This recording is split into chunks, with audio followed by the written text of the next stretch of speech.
Greetings, everybody. I want to welcome you here to Prog Monster. My name is Murph. I am the host of this show, a show dedicated to progressive rock and other forms of rock music.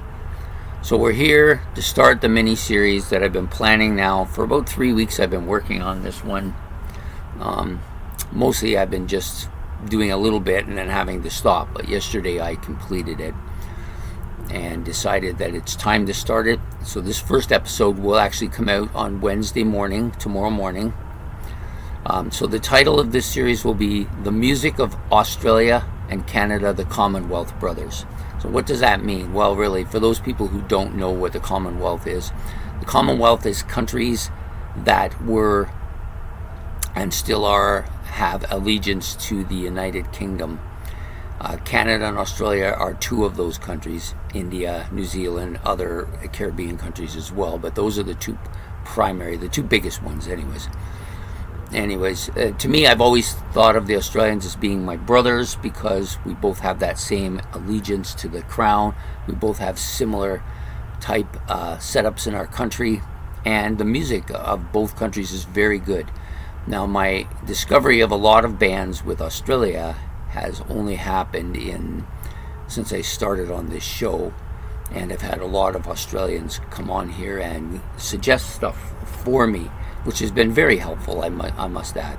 So I decided at some point that I needed to do something a little bit different, and I decided this was a good idea to have 5 separate episodes in which I'm going to talk about 5 bands from each country under a specific title.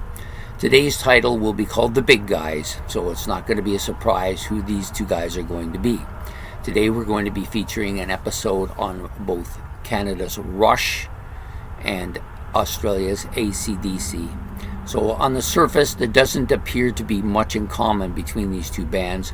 However, they do have a couple of things that are in common. The first thing is that clearly they're the biggest band that's ever been produced in either of those countries. Now, some people will argue that in the case of Rush, that Neil Young was bigger, but Neil Young hasn't lived in Canada in probably 50 years and is now technically an American. So I disqualified him on the basis of that. Other than that, I think they are the biggest band that's ever been produced in Canada. Extremely large in their own riding of Toronto, which only emphasizes how strong AC/DC is because they came during the SARS epidemic to Toronto and were put ahead of Rush on the bill. That says a world to me about how big they are as a band. The biggest Australian band, maybe the biggest band currently still active in the world, although the Rolling Stones have put out a great album and are making an effort to reclaim their throne, so to speak.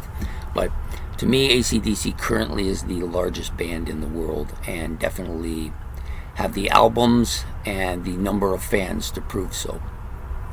So anyways, so I'm going to talk about a little bit of different categories on this about each of them. So I've spoken a little bit about why I think they're the biggest. Well, actually I haven't. I've spoken a little bit about them being the biggest bands in the world in their respective countries. Rush, I think, is because of the main talents that Rush display regularly in their music is a fantastic instrumentation. They are masterpiece musicians at all their instruments. The use of complex time signatures, complex lyrics ranging all the way from science fiction over to more modern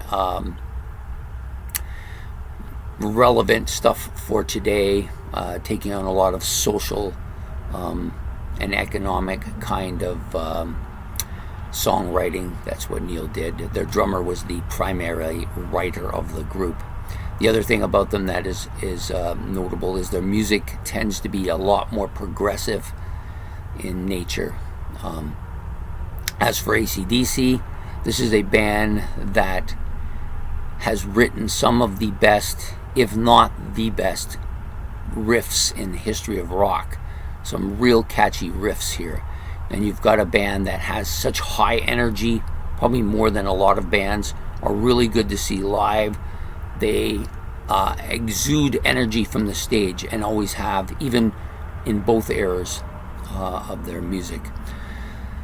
Also a band that has been labeled as a heavy metal band, but really I don't think of them that way, and nor should anybody else, I don't think. And they continue to rock at a high level even late into their careers. So for me, I'm going to talk about a few topics. How many albums did they produce? Well, in the case of Rush, they've produced 19 studio albums and a number of live albums such as this one,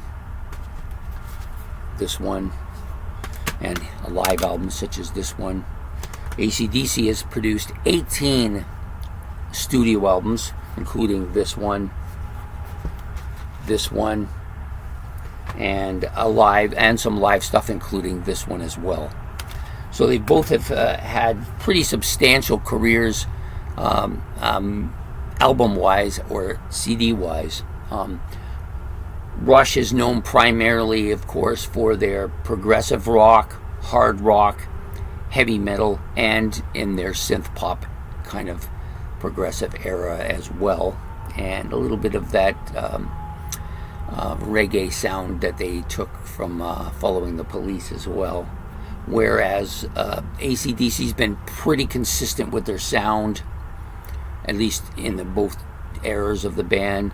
Hard rock, rock and roll.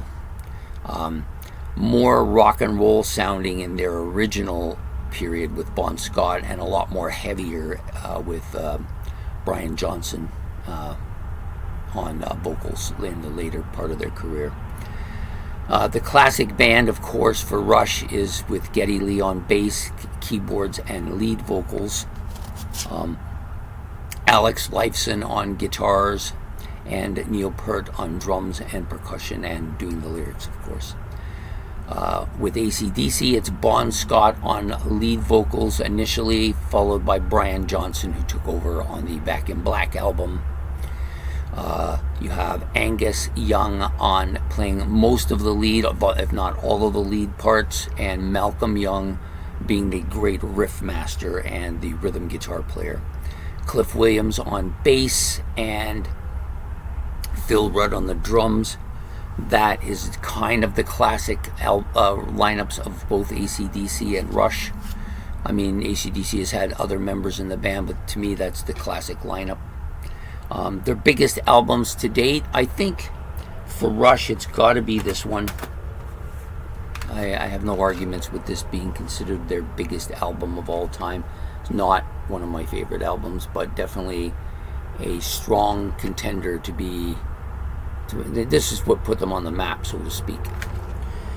The biggest album for AC/DC goes without saying is this one. Even though many of the Bon Scott era people who like the Bon Scott era are not huge fans of this album, but the album sold 40 million copies. Pretty hard to argue with it, I think.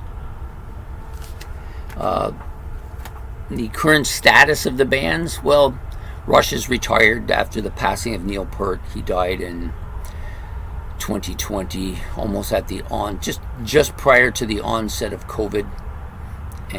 But the band had been finished since 2015, so it's been about 9 years since they've done anything as a band, and I don't foresee that changing. I think that's it. They are officially in the books. AC/DC, on the other hand, continues to tour. They went through a period there during COVID when there was actually only, they believe Angus Young was the only original kind of member left in the band, but since then Brian Johnson's ear problem has been fixed and he seems to be ready to go again, and both Cliff Williams and Phil Rudd are back in the band, so to try to give it that classic AC/DC feel. They've also added Steve Young, I believe, as the rhythm guitarist to replace Malcolm Young. So that's, to me, that's what makes these two bands the biggest bands in the world, is that just the sheer volume of what they've sold, plus the sheer number of great albums, the fact that they've toured pretty much everywhere and been the headliners on most occasions for most bands. I mean, AC/DC, since the Back in Black album, has been the headlining band wherever they've gone. You know, Rush, for the most part, has been the headlining band at all times, other than the SARS concert, in which they were, I think, third behind the Stones and the AC/DC. So this is the inaugural episode 1 of the music of Canada and Australia, Commonwealth Brothers. I hope you will join me tomorrow for episode 2, and this will go on for the next 5 days until all episodes are completed. So have yourself a good day. Please don't forget to hit the like and the subscribe button. It's much appreciated. Any comments about either of the bands, any other things that you think that might be interesting to know about either band, you can put those in the comment section as well. Don't forget to hit the notification bell, and we'll see you tomorrow with another episode. Or actually, we'll see you the day after with another episode. This will come out tomorrow. Take care and goodbye.